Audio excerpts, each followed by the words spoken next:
Law of the bedroom number 65.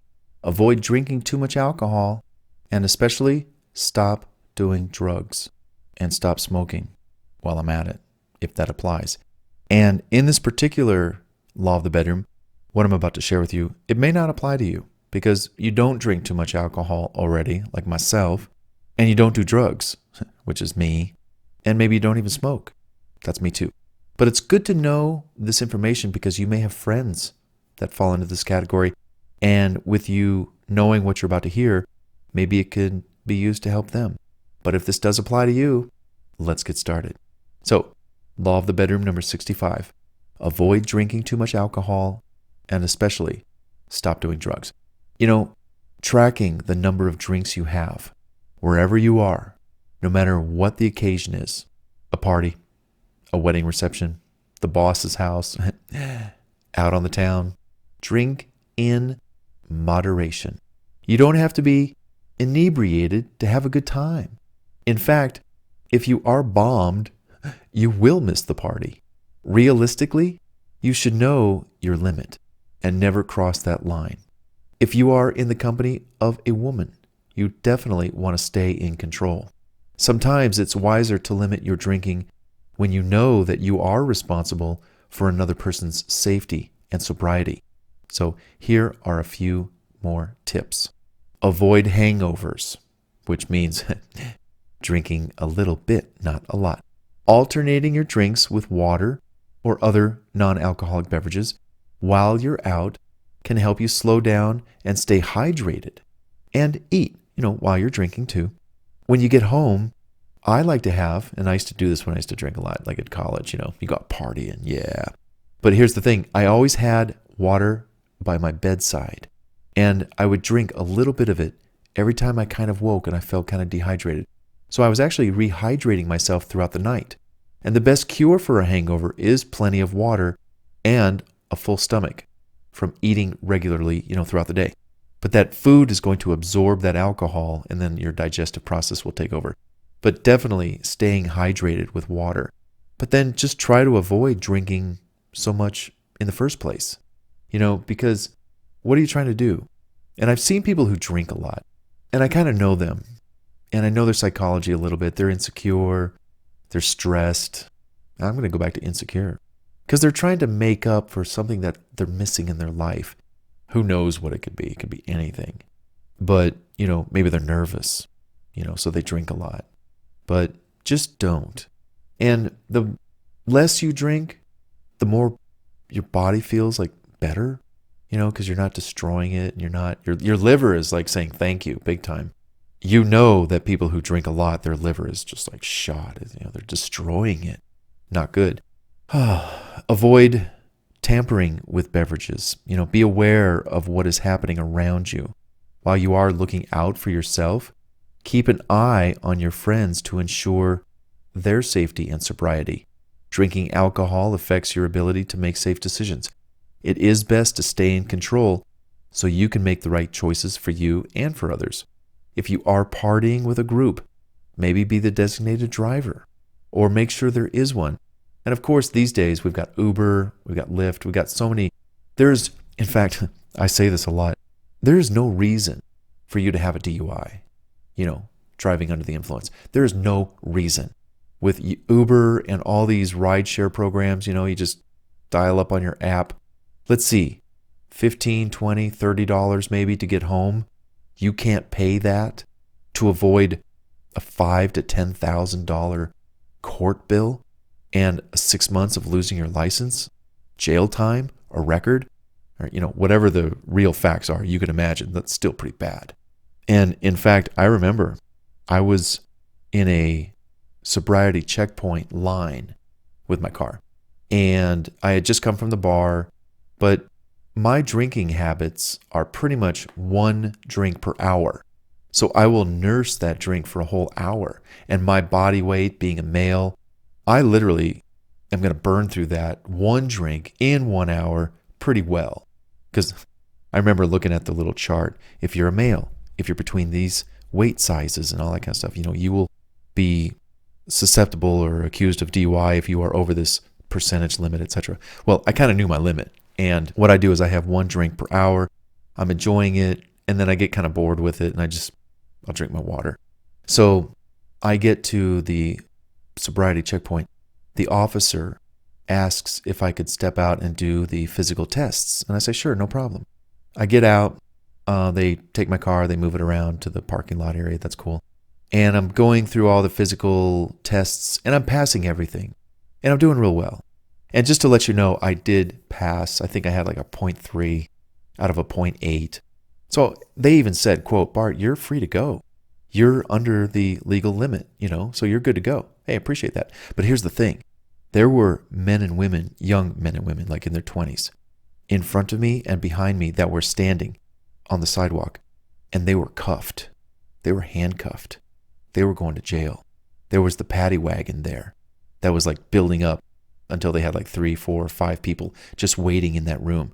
It's like a portable trailer or something to take them away. And their lives were over. They were on their way home. They had to get to work the next day. They had to do something the next day. And now they're going to jail for the night. They got $5,000 or more penalty they got to pay. They're going to lose their license for 6 months to a year, depending on their work situation. I mean, their life was temporarily over. It doesn't last forever. Life goes on. But temporarily, their life was taking a halt.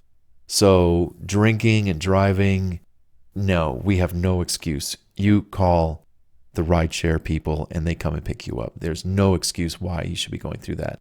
Anyhow, I had a lot of fun with that kind of a sobriety checkpoint, by the way. I'll tell you a fast story. The lady said, Bart, you passed the physical. Let me ask you a few questions. What did you have to eat today? And I said, well, ma'am, I cannot tell a lie. At 10 a.m., I had 2 green apples, and they were delish. I usually have apples in the morning. In this case, I had 2 green ones. And then at 4 p.m., I started baking the world's greatest chocolate chip cookies. Yes, I told her this. And she perked up. She goes, cookies? Now I'm winning her over, right? In the sense that cookies? Yes, I make the world's greatest chocolate chip cookies, bartscookies.com. I told her that. And she said, okay, Bart, questions are over. Come do the blow test where you blow into this thing and the cops there was nobody, I guess I was the only one there. And the cops were surrounding me like, you could do it, you could do it. And they were like cheering me on to get it over with, pass, so they can let me go. Because they knew I was a good person and I was cooperating with them. And then at the very end, I said, hey, I can go? Great. All right. Where's my car? Oh, your car's parked over there. And I said, well, you guys took my car away. I would like you to come and bring it back to me. Like the valet people. I just came from the bar. They take your car. They bring it back to you. I want you guys to go get my car. Oh, Bart, we can't do that. We got to stay still here. We can't leave our posts. Well, and we laughed and chuckled because it was a funny thing. I said, hey, I want you to bring my car back to me, valet. And the one lady who was my cop, who she was giving me the test, she said, Bart, I'll walk you to your car. And I said, okay, that's cool. So we're walking to the car and she says, Bart, I want to thank you for being so cooperative during the testing procedures of the sobriety checkpoint. And I said, hey, don't thank me. Stop a minute. Do you hear anything? No. Thank you for keeping the peace and quiet in our neighborhoods. Oh my God, I think she was ready to deputize me right there. I was going to become a cop. Anyhow, I came back like a week later. I wanted to see if they had that same post because I wasn't expecting them to have that checkpoint on that particular street. Normally they have it on the other main streets, but to my surprise, they did. So I thought, oh, maybe they'll have it again this week. And if I did see her again a week later, and I said, hey, do you remember me? And she said, and let's say she said, oh my God, I cannot forget you. You're the cookie guy. And I'm like, that's right. What is your precinct number? And where can I deliver a free batch of cookies? Cookies for cops. I would have done it. But they weren't there. So anyhow, again, me going off on a tangent. Are you enjoying these fun stories? Listen, avoid drinking too much alcohol and especially stop doing drugs. Using drugs for fun, no.